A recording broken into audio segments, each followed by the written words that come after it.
tu veux être sec toute l'année sans te prendre la tête, 4 conseils. Premier conseil, vous allez alterner suivant les repas, les glucides et les lipides.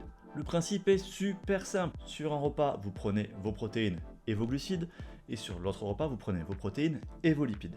Chez la plupart des gens, le fait de ne pas associer ces deux sources majeures de calories sur un même repas va entraîner une diminution de la consommation de glucides et de lipides, et donc une diminution des calories. Numéro 2, des légumes à chaque repas. Les légumes, ils sont excellents pour la santé, mais en plus de ça, ils sont excellents pour amener plus vite de la satiété, donc la sensation de ne plus avoir faim. Ils ajoutent du volume dans votre assiette et donc dans votre estomac, sans apporter beaucoup de calories. Et c'est encore plus vrai si vous les prenez en début de repas, par exemple sous forme de crudité ou de soupe froide. Ça va remplir votre ventre avant que vous commenciez à apporter des aliments caloriques. Numéro 3, buvez, buvez, buvez. Bah oui, l'eau, on le sait, elle est essentielle bien entendu. Un petit peu comme les légumes, elle peut vous aider à en remplir votre ventre. J'ai bien dit un peu, n'abusez pas, et donc à accélérer un peu le sentiment de satiété. Et numéro 4, je vous l'ai dit, boire.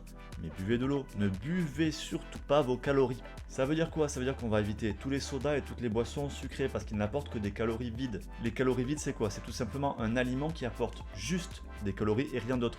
Pas de fibres, pas de vitamines, pas de minéraux. Le problème de ce type d'aliment, c'est que ça apporte beaucoup d'énergie qui bien souvent ne sera pas utilisée correctement par le corps, donc qui va générer derrière de la fatigue et qui augmente la prise de gras.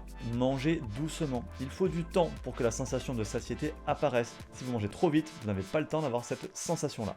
Et pour augmenter la durée de votre repas et donc faire que cette sensation arrive plus tôt, n'hésitez pas à rajouter des crudités en entrée. Limitez les repas en extérieur. Bah oui, malheureusement c'est pas toujours facile d'un point de vue social. Par contre, pour vous permettre de mieux maîtriser votre alimentation sans faire trop attention exactement et sans compter les calories, évitez de manger à l'extérieur, c'est vraiment un bon point. Ne négligez surtout pas le sommeil.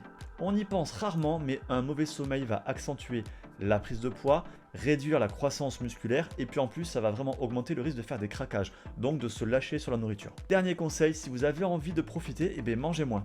Ouais, je sais, vu comme ça veut rien dire, mais en fait le concept il est simple. Si vous voulez pouvoir de temps en temps manger un petit biscuit, un petit gâteau, une glace, une crêpe avec vos amis ou vos proches, simplement essayez de faire en sorte que en moyenne, votre alimentation soit un tout petit peu en dessous de votre maintenance. Comme ça, les petits, je parle bien de petits écarts que vous ferez, vous remettront à votre maintenance ou en tout cas au nombre de calories que vous voulez prendre.